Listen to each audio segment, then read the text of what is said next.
Transportation has always been near and dear to our hearts because without transportation, you couldn't get around because at that time you had paratransit, and that was limited as to where you could go. And basically, at that time, paratransit took individuals to church or to the hospital for medical appointments.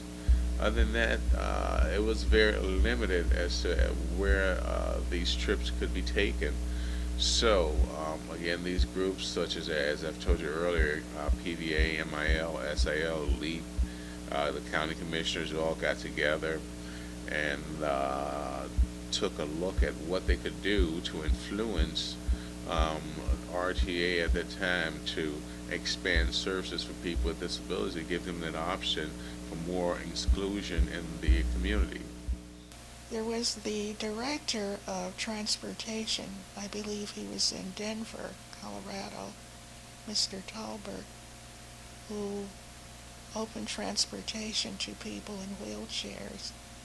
And we said, well, why can't we do that here? And LEAP, SIL,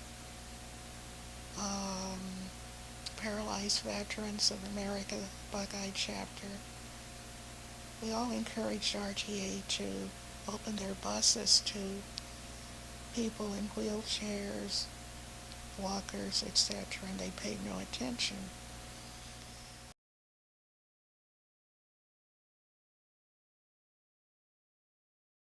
Well, you got to understand, the different groups had been going to RTA board meetings when they first started proposing buying these buses.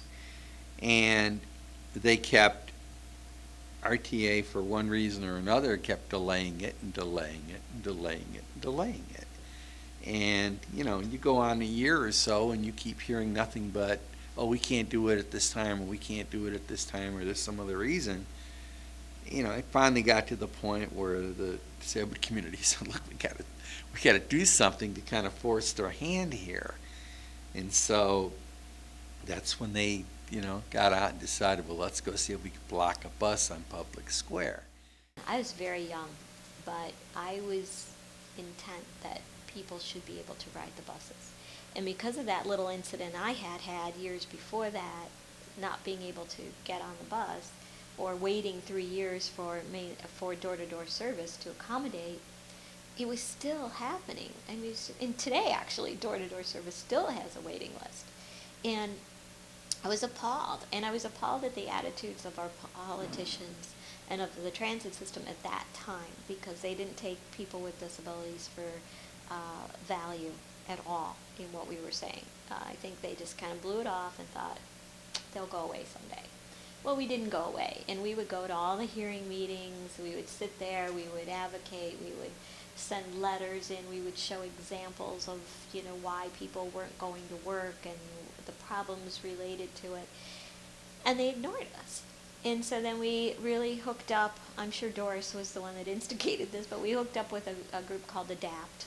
And we ultimately were very equipped to handle what was about to happen to us. So we didn't go off half-cocked and not know, you know. But what we were told was, you know, prepare the media, give the transit system one last chance. So you go in and you say, listen, you know, we need to make our buses accessible to everyone. And if they decline, be prepared to go out on the streets and capture buses. RTA gave us a cold shoulder again. They would not adhere to any of our demands, requests, talk with us. Just we made one phone call, and everybody seemed to get together at a certain place, which I was predetermined. And we staged a rally for us stopping the bus and holding the bus together for about 2 or 3 hours. I was scared stiff. Absolutely petrified. I still remember that day. I was like, oh my God, I'm going to jail. And but we did. We went into the bus conference room and pleaded with them to once again listen to us. Said no, We marched out. We had our little signs, picket signs.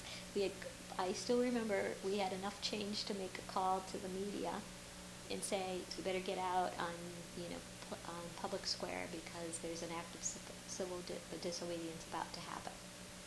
It was at noontime, so it was prime for rush hour, and we went out on Superior, the one-way street. A bus stopped for a red light, and we encircled the bus and asked the driver's like, get out of the way, and stuff. And so our friends went and had the bus turned off so we didn't get run over, and that the passengers would get off the bus. And they were so irritated. It's lunch hour. They want to go wherever, and there's a bunch of disabled people, surrounding the bus. What's this all about, So we did that, and then, ironically enough, a second bus came down, and we encircled that bus. So we had two buses on a one-way street blocked, which blocked traffic everywhere in the square. But, we didn't move, and horns were blowing, and people were telling us to get off the street, and other people were going, yeah, good for you, So there was just like this mixed realm of support. One morning, I was in the hospital at the time, and I had fallen asleep. And I heard some noise, and I woke up, and there on the television screen were my friends from LEAP, SIL, Paralyzed Veterans. They had stopped the buses downtown. People were yelling, get them out of there. The police didn't know what to do. How do you put a person in a wheelchair in the paddy wagon? And what do you do with them after you take them to jail? Where do you put them? It wasn't obviously one of the people in the chairs that was doing it, but I remember calling Dick Searing at LMM and say, hey, Dick, we've got a situation here. And I told him what was going on, and he advised me. He said, don't get in trouble, but he said, if you can be of any help, do that. So I kind of was like the spotter, because the people in wheelchairs couldn't move, obviously, so they didn't know what was going on, how the crowd was reacting or what was going on around them. So I kind of was the rover. I kind of would go around and tell them what was happening with the people and the comments and everything. And TA finally said they had enough, and they called the Cleveland police to come and arrest them. Well, they sent a paddy wagon to arrest him, but of course the paddy wagon wasn't accessible, so there was no way to get him into the police van. So what did they do? They called RTA, and they sent one of their paratransit vehicles.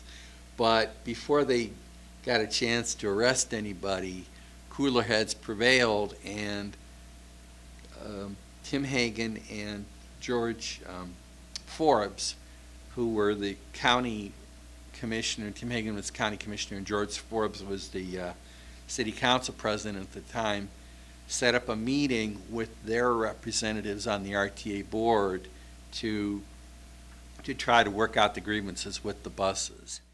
A few participants decided they would stand out in front of the buses and prevent the buses from moving. Me, myself, I didn't think that I was ready for that step yet. And so, again, while part of the group was out there in front of the bus, the other group was still meeting with RTA officials and having an ongoing relationship and conversation in mass transit and making it more accessible.